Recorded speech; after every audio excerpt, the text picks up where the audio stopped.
of these outlines that you worked so hard on. The outlines looked really good, you guys. Um, the comments I made on two or three of the outlines is that when you bring your writing that you're working on to your college teacher, your professor, it could be that the professor looks at it and says, well, there are too many topics here. All your ideas are good, but there are too many topics. So if that happens, please don't be discouraged or upset. Try to work with your teacher, your professor, just to narrow the topics down to make them more simple on something so you can really focus on just one topic. And we'll see that in tonight's homework. I want to look at some of the homework for tonight because it's really your outlines are really interesting. I really enjoyed your outlines. So let's see, who do we have first? We have Ellis's outline here. Ellis, would you like to read your thesis statement? It's pretty good. Actually, it's really good. I shouldn't say it's just pretty good. It's really good, Ellis. Ellis, are you there? I have a problem with my throat, so if Oh, do you want me to read? I can read, Ellis. Okay, so this is by Ellis in Ho Chi Minh City, and it's the introduction. The thesis statement. In the previous year, social media has been a hit for users all over the world, containing features like face-changing filters and the ability to communicate on something on someone's post. At first, it was meant to be a relaxing platform, a better way of digital communication in society and place for advertisements or job partaking. However, social media platforms themselves also come with negative effects on mental health and both personal and international relationships. Very good. Alice, this part here, I was wondering though, do you mean between people like friends online or business people are online, or do you mean whole countries like relations between China and America or something? Because that was an interesting thing right there. International relationships. in that like kind of friends or family in other countries. Mm-hmm. Yeah, between countries. This is true. This is good. Yeah. Okay, let's see. I just want to see if there's a message for someone if they can't come. Okay, the new messages. Take a look. Okay, it's just announcing that the lesson is for tonight. Okay, one moment, please. Okay, getting back the features. Now, this is interesting. I like this features. It's kind of cool. It's your own style, Ellis. Features, positive effects, original purpose, negative effect. The literature review. Okay, for positive effects, she used a Harvard note here. Very nice. Negative effects, another. So these are well supported. Very good, Ellis. The methodology, a qualitative assessment using research findings of three experts on the topic of social media. Very good. At least three experts are perfect, Ellis. Nice. Negative impacts of social media, general damage to thoughts and well-being. Yeah. Specific mental health issues. FOMO, fear of missing out. Dopamine effect, the brain happiness chemical. Cyberbullying, a very negative effect with support here, support here. Negative impacts on romantic relationships and infidelity, people changing partners, breakups. Conclusion. And my comment was excellent outline, Ellis. Really nice work. You're ready to go. So my advice to everyone is save these papers because you've done such hard work that some of these papers you can just give to your high school teacher if you complete them. You or your college teacher, you can actually use these outlines because they're of a high quality. So I encourage you to do that. Let's see. Hey, let's go to, I believe it's Tintin.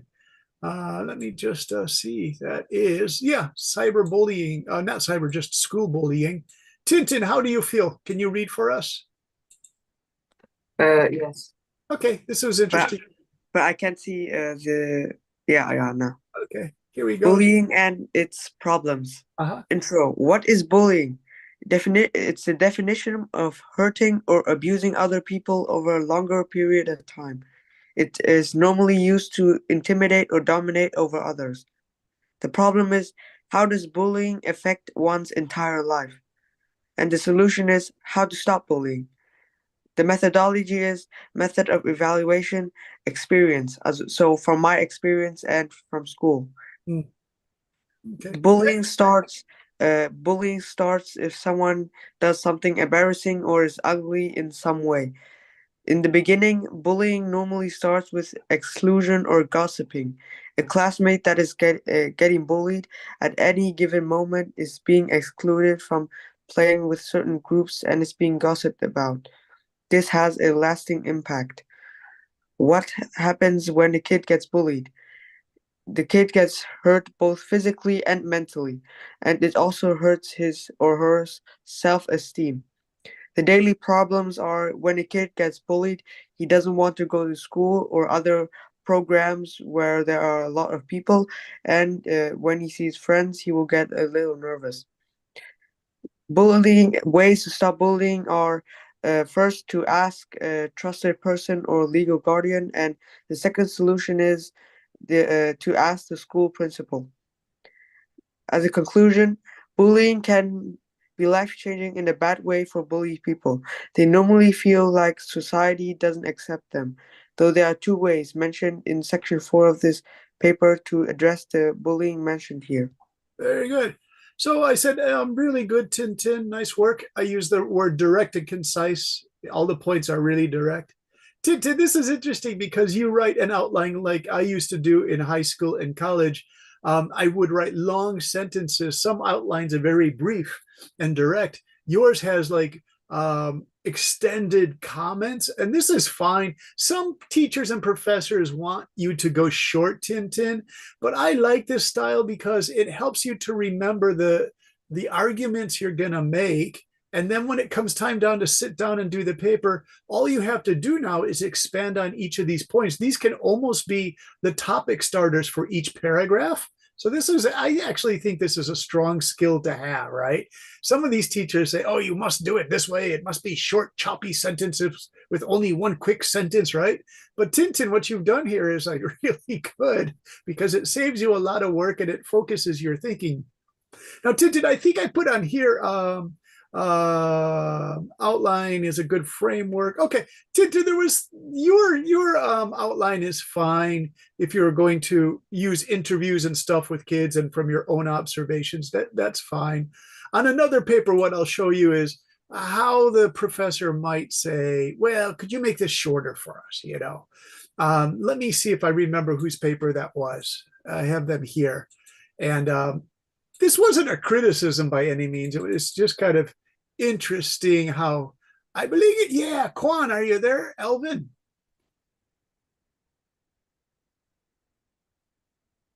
Let me get your paper ready. Mr. Elvin's paper, if I can get it ready. Why is it giving me problems? Is it here? No. 1 second, please. We changed Zoom, you guys, and so it's being difficult. The new Zoom edition it's interesting in some ways, but in other ways, it's giving us some problems, you guys. Okay, Elvin, are you there? Mr. Kwong. Yes, I'm here. How are you today, Elvin? I am feeling fine. Fine, okay. So this is similar to Tintin in that you have longer sentences, and that's fine, Elvin, because again, it saves you some time. The only thing I was going to say about this, Elvin, is this is a really comprehensive outline. This could almost be like a 15-page paper. So of course, save this, right? Save this for your secondary school or college papers because it's excellent work, Elvin, really nice. It could be that if you use this in college, what they might do is the professor might say, well, Elvin, just stay on this number 2 point or stay on this number 3 point or number 1 point. Oh, wait 1 sec. I don't want it to do that. But they will say if you do all 3 points, Elvin, it's almost like a master's dissertation, right? You can earn a master's degree, Elvin, at age 16. How does that sound? All right. Elvin, would you like to read this? This is really interesting.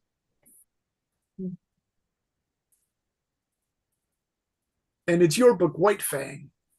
Yes. Today I have a starter, so I think it's really hard for me to To read it all? speak out. Okay. Yes. Elvin, let me just read the number 1 point two, you did the introduction, and then you did a literature review. And again, sorry to the students because I mistook a formal literature review with a social sciences review about 1 month ago. Terribly sorry about that. Literature review can be about literature, but a literature review can also be about social sciences. So it can review anything that's been written about a topic. Okay. So you had the George Bloomstone's analysis, the critique of determinism, and the symbol and duality. Again, if you needed a 5-page paper, Alvin, you could pick just one of these. It would be a wonderful 5-page paper. The methodology analysis uses qualitative. Yeah, for literature, it's almost always qualitative. Although I knew one Japanese woman professor who got her PhD and it was published widely, and she used quantitative analysis, everyone, on literature for the number of times some event happened. She used some sort of calculus to show that it would be impossible given the time frame for the events to happen in a famous British book, and she received international recognition for this. That was one of the few quantitative papers I've ever seen, and it was really interesting. Her conclusion was it's impossible for this sequence of events to happen using her calculus, her mathematics. All right. You have character development, the main points, the supporting expert, and the example. You have naturalism. Again, this would be like 5 pages right here, Alvin. The main point, the supporting expert, is the critics of London's portrayal. And White Fang's survival in the wild is shaped by instinct. Your symbolism, the main point. White Fang symbolizes the intersection between wilderness and civilization. Supporting experts, the example, his gradual domestication means the dog becomes peaceful. The conclusion. White Fang transcends adventure storytelling by examining survival, adaptation, interaction. Yeah, this is a really great point, Alvin, because this is where Jack London is not just writing an adventure story for popular literature about 125 years ago. This is where he's using heavy ideas in European and American literature to create a unique story. And Alvin, of course, this is why I gave you so many comments, right? Because of the philosophical depth, vivid naturalism, enduring themes makes White Fang a classic. Alvin, I like this so much that tonight I want to use Jack London as an example because I didn't know Jack London was quite popular with young Vietnamese readers. I'm receiving a lot of papers by students on Jack London themes, which I think is really interesting. Okay, and then here's one more. We'll do one more called What is This? Okay, this is Ryoko. Hey, Ryoko, are you still there? Yes, teacher. Ryoko, great work as usual. And then I think you're similar to Elvin, is that you could, if you had to focus on just one of these, then you have the choice to pick this one or this one. But be careful also, Ryoko. Some professors see something in your outline that you show before you write the main final paper. And they say, oh, Ryoko, I really like this, right? And then you have to stay with that because sometimes the professors can be really strict, right? So unfortunately, that's how college works, Ryoko. All right. And Ryoko, I mentioned in my notes, I love that you wrote hook because as I told you in my comments, hook is what's used in a pop song like K-pop. It has that one great musical line that everybody sings because it's so melodic. So Ryoko, you used hook. Where did you get that from? I'm kind of curious. It's a secret. It's a secret. It's a pretty cool word. Hook means hook you into your thesis, right? Nice work. Nice work, Mr. Ryoko. All right, would you like to read it for us? Okay. Okay. Let's see, how many pages? About that much. It's not too long, Ryoko, because it's brief. Go ahead. Okay. Introduction. Hook. In First one, Hook introduced bioluminescence as one of nature's most captivating phenomena.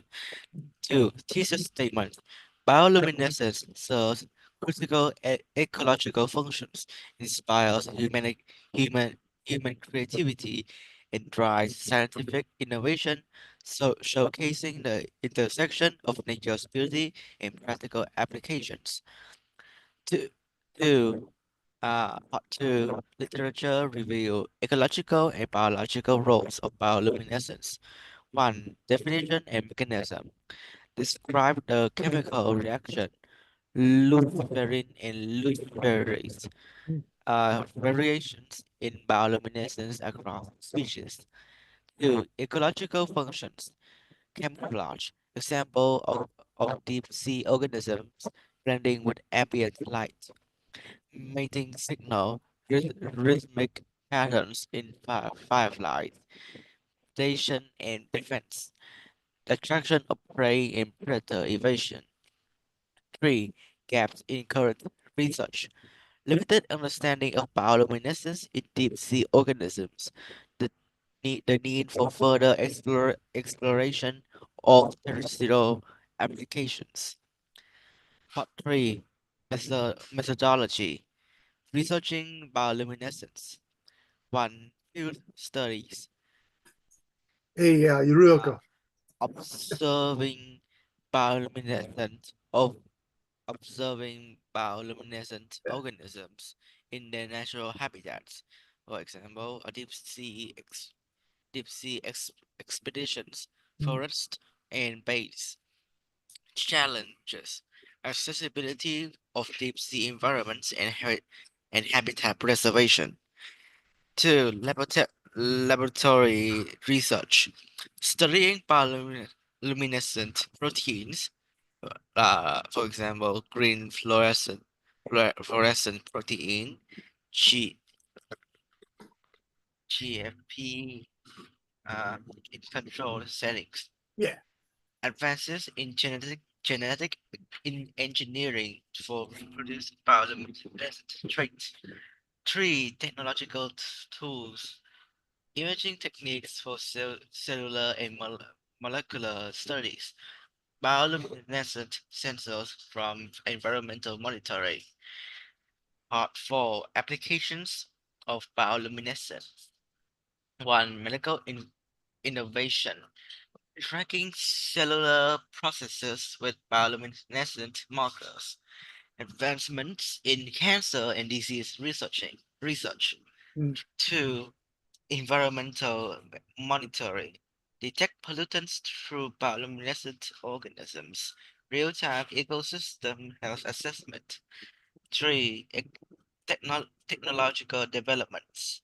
Potential for sustainable lighting and energy solutions. Part 5. Cultural and aesthetic impact. 1.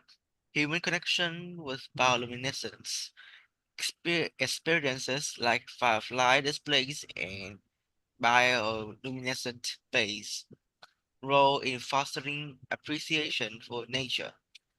2. Aesthetic and literary inspiration. Use of bioluminescence in storytelling, visual art, and design. Mm. Symbolism and metaphors inspired by natural light. 3. Conservation efforts. Protecting ecosystems that support bioluminescent organisms. Raising awareness through bioluminescent tourism. Hmm. Part 6. Conclusion. 1. Summary. Reiterate the scientific, practical, and emotional significance of bioluminescence. 2. Broader implications. Emphasizes the emphasize the balance between studying and preserving bioluminescent life. 3. Final thoughts. Bioluminescence reminds us of the interconnectedness of nature and human innovations, urging us to protect these wonders for the future generations. And I like your writer's note. Ryoka said this was so unbelievably challenging, right? But you did an excellent job on it, Ryoka. Really nice. Again, similar to what Tintin did, you could actually use all of these as your paragraph topic sentence starter, Ryoko. So by working really hard on this outline, you save yourself so much time. You're like one of those organized students who can then complete the thesis paper much faster and with less frustration than other students in your class. You know that? So it's a positive thing. Now, this part here really interested, this artistic and literary inspiration, because Ryoko, I had to do a lecture on bioluminescence to a group of secondary students in Taiwan about 2 years ago.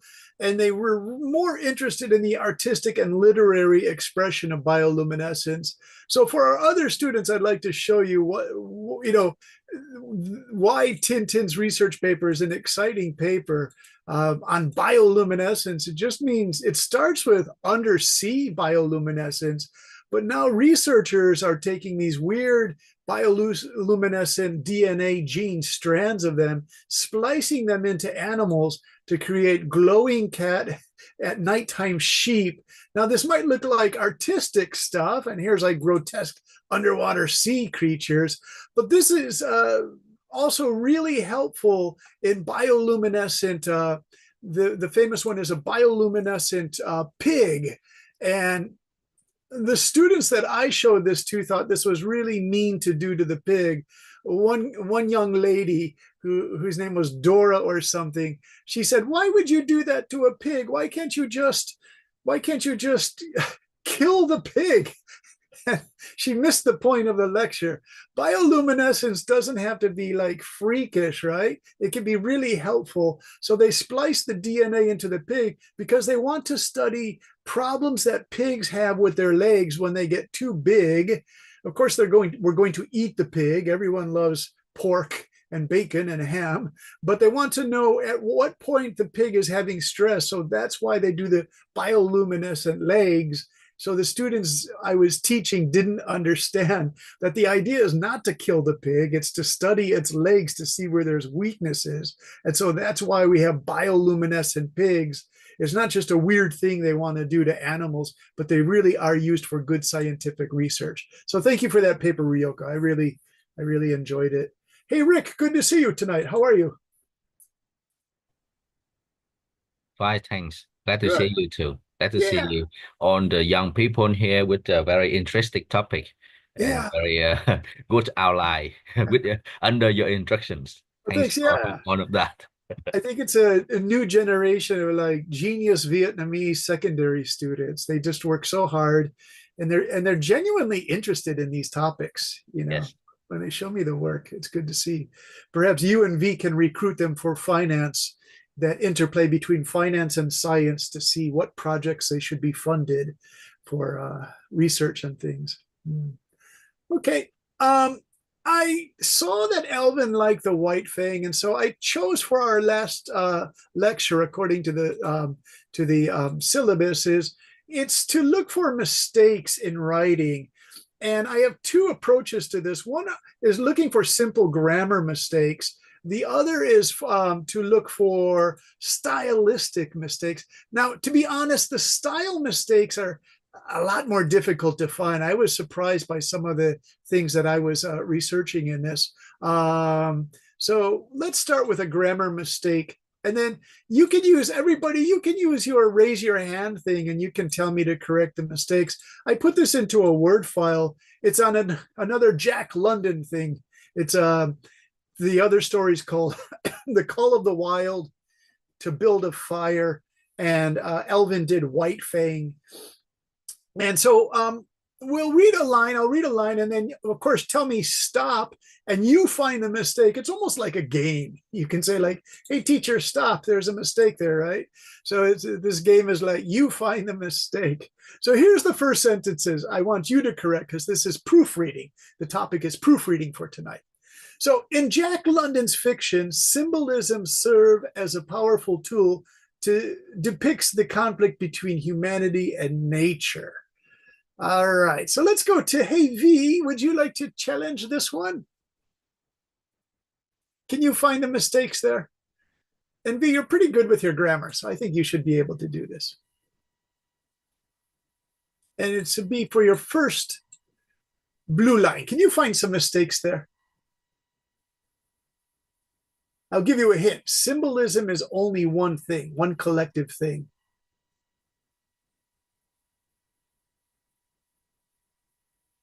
And this is what Excuse me, can you hear me?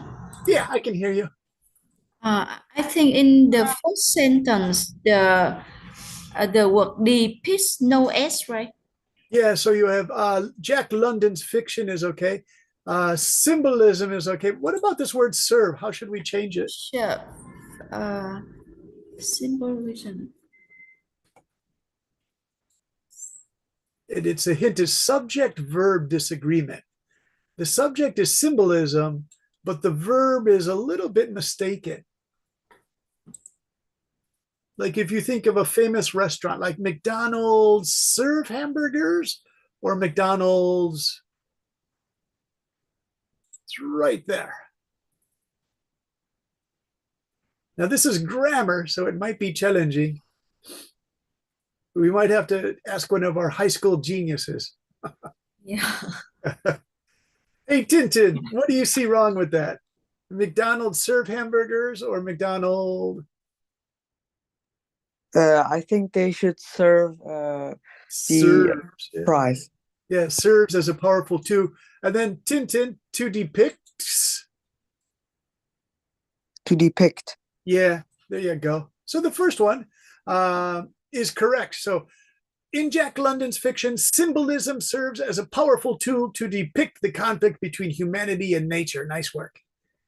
Now, Alice, you said your throat isn't doing too well. Can you answer one if I give you just a little short thing to correct?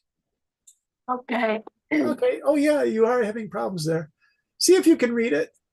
For instance, in to build a fire, the fire symbolizes survival and simultaneously represent human arrogance in the face of the unforgiving wilderness. Yeah.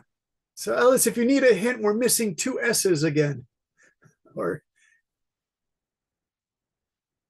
what do you think? How about Rick? Rick, do you see we're missing two S's is here? And they're on the verbs, if that helps. Yes, so the file symbolize. Yeah. Yes, we So, put S there. yeah, we'll put an S there. And how about here? And represent, yes, also S. Very good. Actually, I should be using my review. Sorry about that. I'm going to use my review function so you can see the corrections in red. So I'll go back and I'll do red. There we go. And I'll do symbolizes. I forgot to do that. Sorry. This is how I correct the students' papers anyway. This is interesting, the human arrogance, because the man in the story, I don't want to ruin the story for anyone who wants to read this famous book. It's a short story, actually. The man goes out into the really icy cold part of Alaska, or below it is the Yukon. And that's when everyone was looking for gold. And he doesn't know enough about the winter. And he makes some really bad mistakes. Arrogance is a little bit too hard. I would say I would change arrogance, everybody, to overconfident. The man is overconfident because he has his survival skills that he knows how to use in America's lower 48 states, but Alaska is a really different thing. He knows a lot. He knows that when he spits out of his mouth, if the spittle changes to ice before it hits the ground, then it's minus 50 degrees. So he knows how to do that, but he makes other mistakes. But I wouldn't call him arrogant. I would just say a little overconfident. And that's a style choice. Okay. Great work, Rick. Thank you for that. Uyen, are you able to speak or would you like to use chat? Your choice, Uyen. Now, Uyen, you're a secondary student. So I think your grammar must be quite fresh, quite good. What do you say, Uyen? Can I give you a challenge? Uyen, are you there? Oh, no. I don't see Uyen. All right. We'll go to Elvin. Elvin, are you there? Yes, I'm here. Hey, Elvin, are you excited that I used Jack London? You inspired me. Thank you. Hey, Elvin, I'm going to give you a sentence to correct. Can you find any mistakes there?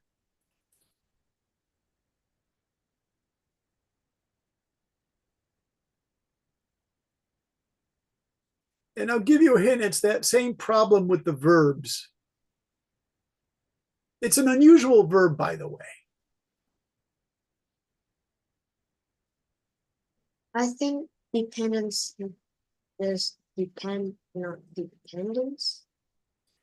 Dependence, yeah, there's a mistake there. Do you see it? Spelling mistake. Nice. Yes. And then look at this word highlight. Sounds like it's a noun, but it's a verb. The protagonist dependence. Dependence is just one thing, Alvin. So what about that word?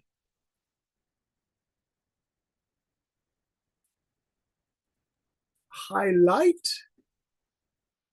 Not quite correct. Let's see if Uyen's here. Sorry, teacher, I have a sore throat. Okay, that's fine. I don't mean to laugh, but like 3 of our classmates have sore throats. Hey, Alvin, shall I give you this answer? Highlights. So it's that highlight subject verb agreement. His overconfidence in his own abilities. Okay, so I see why they're not using arrogance here. They used arrogance once, so now they want to use overconfidence here. Okay, this is a sample student essay, by the way, I got on Google. In his own abilities, which ultimately, and then here it is again, everybody, leads. So these are strange subject verb agreements because they're not so usual. We have dependence as a concept and idea. Symbolism is a concept and idea. And so what that's showing you is that the verb will always be S because these concepts are it because they are things or ideas or concepts. So they all get a third person singular it's style. So it is. And so that becomes serves and highlights, etc. Okay. Let's try another one. Ruyoko, would you like to try one?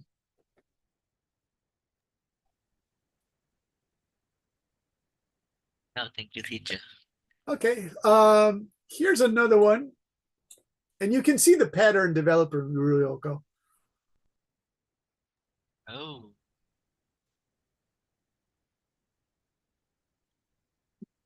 Similarly, in the call of the wild, the wilderness symbolize freedom and primal instincts.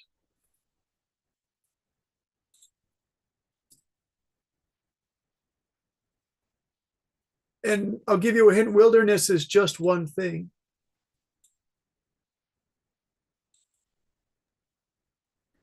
So I'll give you a hint right there. Elvin, Ruyoko, Rick, do you guys see it? It's also symbolized. Yeah, symbolizes. Us. Nice. Rick, you're a good grammar person. Nice. Through Buck's transformation from a domesticated pet to the leader of a wolf pack, London examine. Yes, the same. Yeah, same. It's all pretty much the same, you guys. Within all creatures. With some Well, some argue. argue. There you go. So we'll take that one away. Yes. Oh, how about this though? Simply that London occasionally simplifies yet complex human emotion. Yeah. His use of symbolism remains good, effective in the experimentation between civil and nature. London works employs vivid symbol to underscore humanity relationship. Oh, we missed this one, Rick. There we go. London's works, his book works, employ. So employs without S, yes. Yeah, no S, because works are many books that he wrote or short stories. Vivid symbols to, oh, what about this? Yes, without S. Without S, yeah. All right, sounds good. Hey, Rick, would you like to read it all together? Because this is a pretty well-written paragraph that's similar to what Elvin was doing with his outline. Okay. In Jack London fictions, symbolism serves a powerful tool to depict the conflict between humanity and nature. For instance, in To Build a Fire, the fire symbolizes survival and simultaneously represents human arrogance in the face of the unforgiving wilderness. In the protagonist's dependence on the fire highlights his overconfidence in his own ability, which ultimately leads to his demise. Similarly, in The Corn of the Wild, the wilderness symbolizes freedom and primal instincts. Through Buck's transformation from domesticated pet to the leader of a wolf pack, London examines theme of adaptability and the inherent wideness within all creators. While some critics argue that London occasionally simplifies complex human emotions, his use of symbolism remains effective in exploring the tensions between civilization and nature. Ultimately, London's works employ vivid symbols to underscore humanity's tenuous relationship with the natural world. Yeah, very good. Thanks, Rick. Rick, the thing I was curious about when you were a teenager was Jack London, were his books read in your generation in Vietnam? Sure. Oh, they We were. are very popular with the Corn of the Wild. Wow, okay. Vietnamese name là Tiếng gọi nơi hoang dã. So it's one of my favorite book in my childhood. Oh, excellent. It's really interesting when Elvin and a few other students wrote about that. I was curious about that because the wilderness that Jack London describes is so much different than Vietnam. It's so unbelievably cold in some of these places, right? So it's just such an interesting contrast. It's these books about wild dogs and cold, very cold places. Okay, let me read this first part here, and then that was the Jack London right there. That's White Fang that Elvin was so interested in. And one of Elvin's points is that Jack London, if you read him one way, it's like a great adventure story for a boy from ages 9 all the way to the teenage years. But if you look at what's being talked about in Jack London, it's like some really heavy, deep ideas. I suppose you could write like a Jack London story about Vietnam where somebody gets trapped or something in the highlands and they have to fight out of the highlands if there's like a typhoon or a some kind of natural event like that. That would make an interesting sort of man or woman versus nature in Vietnam. Okay, so spotting, locating, identifying mistakes in your rough drafts or even in your final before you give it to your teacher. That we did the grammar part first.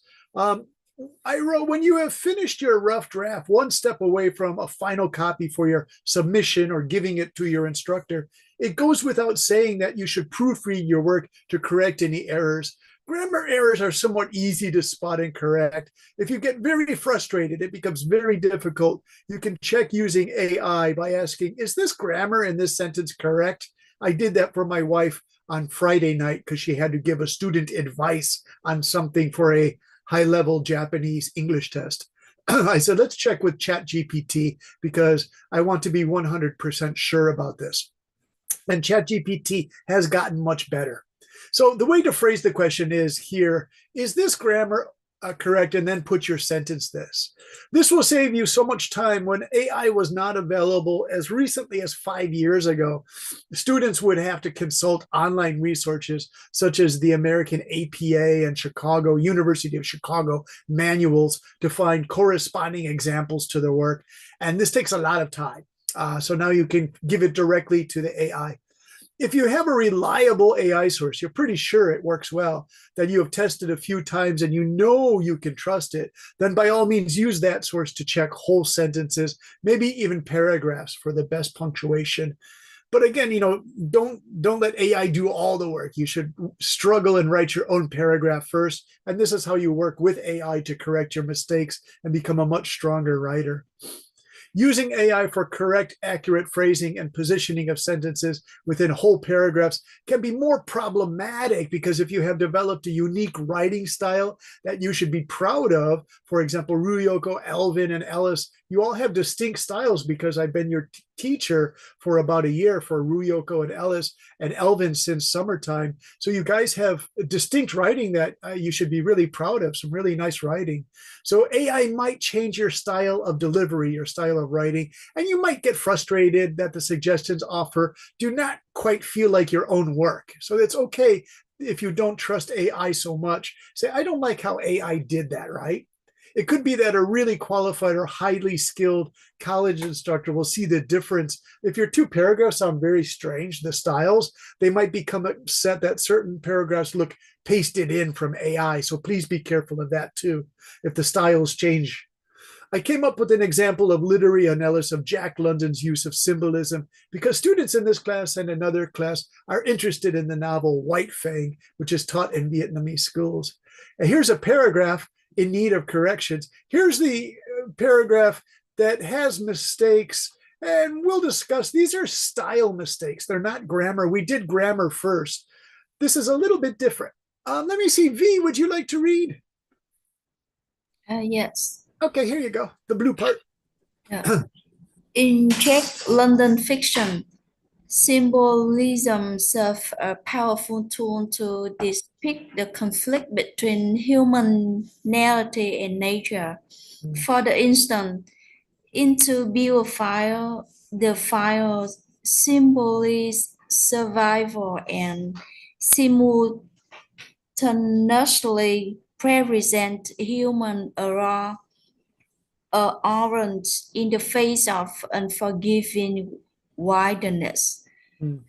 The protagonist's dependence on the fire highlights his overconfidence in his own abilities, which ultimately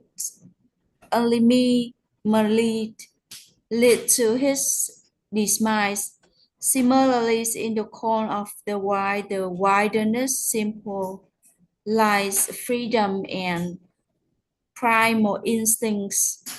Through book transformations from domesticated pet to the leader of Wolf Park. London is my themes of adaptability and inherent wildness within own creatures, while some critics argue that London occasionally symbolize complex human emotion. His use of symbolism remains effective of exploring the tension between civilizations and nature. Unlimitedly, London works employs vivid symbol to underscore humanity's tenuous relationship with nature world. Yeah, so that was some mistakes in the grammar were still there. So V, what I'd like to do now is move on with the style changes, style problems. These are a little bit more difficult, actually a lot more difficult to find because there's this word subjectivity,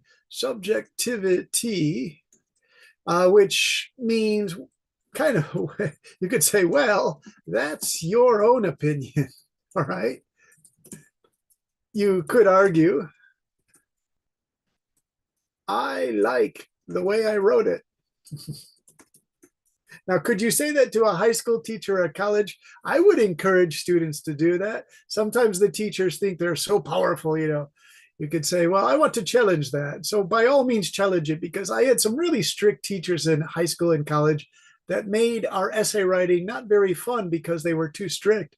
So what they wanted were stylistic or style problems where some of the word selections are not quite as good as they could be. Okay, so how does this work, this style thing? Let's go to Tintin again. Tintin. Are you there, Tintin? Mr. Tintin. Yes, yes. Hey, Tintin, do you see this first line? Can Yeah. you read the new line? Subjectivity, well, that's your own opinion. You could argue, I like the way I wrote it. Yeah. How about the highlight blue here? In Jack London's fiction, symbolism plays a crucial role in illustrating the struggles between humanity and nature. For instance, in To Build a Fire, the fire not only represents survival, but also serves as a metaphor for human arrogance in the face of the untamed wilderness. Yeah, now, Tintin, if you gave that to your teacher in your secondary school in Germany in the English program, that would be a fine essay for a secondary student, Tintin. I see nothing really wrong with it. But now, Tintin, read this here. This is how a college teacher would think, okay? So age 19, 20, you give a paper. They want to see this style. Problem 1. Crucial role is very high school sounding. If you are in secondary school and your instructor for high school literature is from another country, this is a fine expression. But for college level writing, it is better to use serves as a powerful tool or serves as an effective literary device. Why? There is more sophistication in expression with the versions I have included here. A lot of high school kids overuse the word crucial. Yeah, they use crucial a lot. Politicians use crucial. So sometimes teachers want the students to expand their vocabulary, to change from crucial to a better one would be the serves as a powerful tool. I mean, it's more words. Crucial role is good, but serves as a powerful tool. Again, they mean the same thing. Crucial role and serves as a powerful tool. Serves as serves as an effective literary device is really high level, right? Okay. I'm laughing because America's going to be new president Donald Trump. He can't use language like this. He went to a very high level university, the University of Pennsylvania, founded by Benjamin Franklin in the 1700s. It's one of the top 8 American private schools called the Ivy Leagues, with Harvard, Princeton, Yale, Brown, and University of Pennsylvania. But he doesn't have this ability to change from crucial, politician speaking, to serves as a powerful tool, serves as an effective literary device. Presidents such as Obama and Bill Clinton, the old president, could do that. So language is really important, I think. Okay. Ruyoko, can you read problem 2? Okay. Problem 2. In illustrating is again kind of basic. It works well with in secondary school writing, but to make the transformation to college writing, the expression to depict sounds much better. Again, it is not wrong to use in illustrating, but for a stylistic consideration, to depict sounds much better. Yeah. What do you think, Ryoko? I'll leave that up to you. I think it's fine. It's fine. Yeah. Now, you know, would you feel comfortable using in illustrating, Ryoko? I think it would be fine, you know. So this can get very small details, you guys, these stylistic choices. Let's try another one with, let's see, Alice, are you there? Yes, I'm here. Alice, can you read problem number 3? Problem 3. The struggles between humanity and nature could be changed to the conflict between humanity and nature. Yeah. We change some more of these slightly for sentences. Scroll for complete version. Yeah, I'll show you the complete versions in about 5 minutes. Let's just go back and see if you could change some more. The protagonist's reliance on the fire as a source of security highlights his overestimation of his own abilities, which eventually leads to his downfall. Would we want to change that? The protagonist's reliance on the fire as a source of security highlights his overestimation of his own abilities, which eventually leads to his downfall. If we go back to the grammar section here, we're talking about the fire. The protagonist's dependence on the fire highlights his overconfidence. Okay. So look what I found here. Overestimation of his own abilities. It's a little bit too long. We could take this away. Yeah.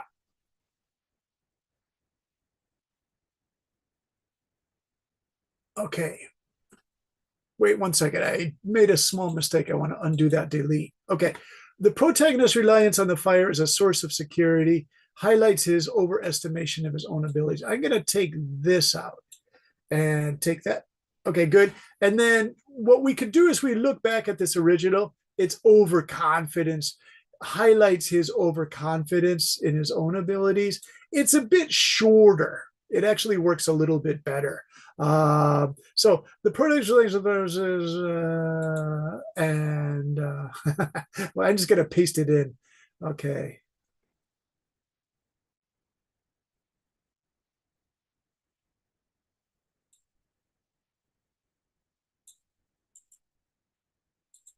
Because I keep forgetting where to put it, you guys. Okay, let's see if that works. Yeah, there it is. And so this sounds much smoother. I have to say, I actually do like this change. The protagonist's reliance on the fire as a source of security highlights his overconfidence in his own abilities, which ultimately leads to his demise. Yeah, it's a really good exchange. I'm going to put that in red. It works really well. Okay. Symbol of freedom and primal instincts. Let's try this similarly one, and we'll go to the example here. Similarly, in the call of the wild, the wilderness symbolizes freedom and primal instincts. Similar in the call of the wilderness is depicted as, oh, okay, is depicted as a symbol of freedom and primal instincts. It's a little bit long, so some of these style choices are simply to use fewer words, right? So similarly in the color, the fire symbolizes freedom and primal instinct. So if we just take this, copy, and then we can put that in there where it is. Similarly, in the call of the wild, the wilderness, okay, symbolizes freedom and primal instincts. Okay, so that's a nice one there. And I'm going to put this one in another color just so we remember what it is. Let's go to a nice orange, a shocking color orange right there. Through the protagonist Buck's transformation from a domesticated pet to a leader of the wolf pack, London explores themes of adaptability and the inherent wildness of all creatures. Let's see what the corrected version says. Through Buck's transformation from a domesticated pet to the leader of the wolf pack. Okay, this one is pretty long, so I'm going to copy all of this, and then I'm going to take all of this out and go back to where the orange starts, the Halloween colors, and then I'm just going to paste this in to save time because we have about 5 minutes left, and I have to give you a homework assignment that my teacher gave me during my master's program, and I promise it won't take too much time to do. It's just one paragraph, you guys. Okay, let's see. Similarly, in the call of the wild, similar as freedom through Buck's transformation, we'll put a big capital T there. Okay, so that's how we do that. Let me just show you the completed version. I put down here the scroll down version. Rick, would you like to read the completed version of what would be called an economic style of writing to make it shorter?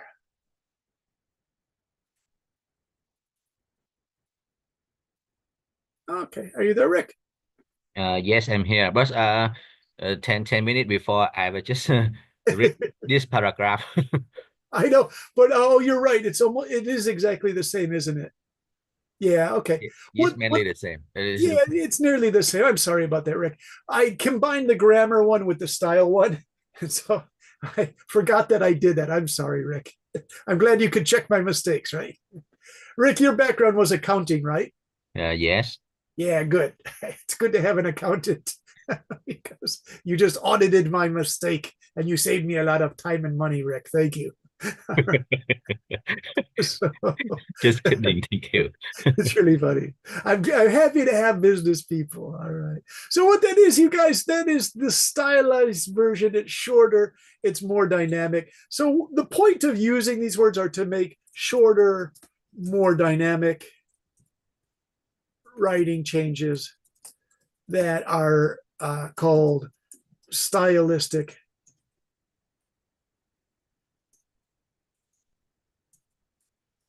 And to tell you the truth, when your professor sees the stylistic changes or someone reading your article or thesis, as soon as they see how well written it is, it gives a really favorable impression. It gives you the sense that this is going to be a good paper.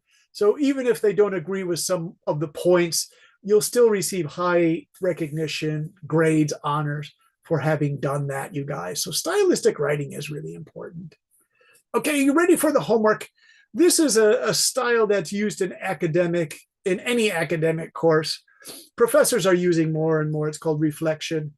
Reflection is the end of the course, and reflection paragraph. So for your homework, everybody, can you write a reflection paragraph about the last 10 weeks? What did you learn that can really help you in your writing? You know, like the last class we talked about, just tonight we talked about stylistic changes, but we also talked about a strong literature review, how to create a really good dynamic introduction and conclusion.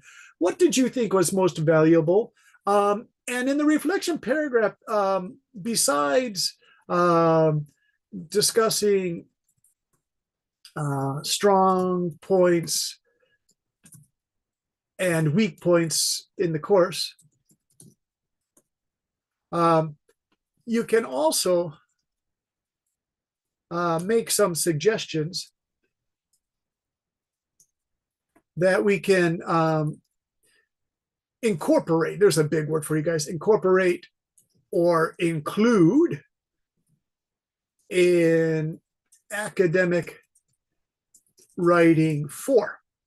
So I will discuss with Ms. Duke how to design academic 4, but for that one, I don't want to rely on a standard syllabus.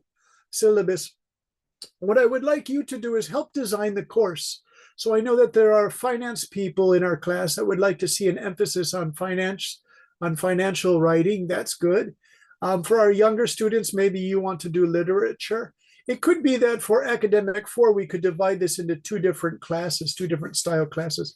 We could have academic writing for finances, accounting, bookkeeping, economics. And then we could have one for sciences. And we could maybe even have a 3rd academic writing for more literature or social sciences. We can divide up because from this academic writing number 3, I can see that they're all different kinds of things that people want from the course. So it's quite easy for us to design courses based on what you are interested in.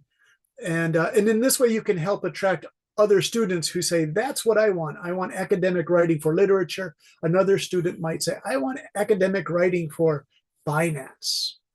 So if you can tell me, just write a paragraph and then you can put it in Zalo. It can be casually written. It doesn't have to be so serious. It can be along the style of like, well, teacher, I think we should ... And anything's okay. All right. You can be totally honest in there, right? You could write, I want to see, you can be demanding, I want to see more ... Something like this, right? Okay. Does everyone understand that homework? Called reflection paragraph. Reflection means your opinions.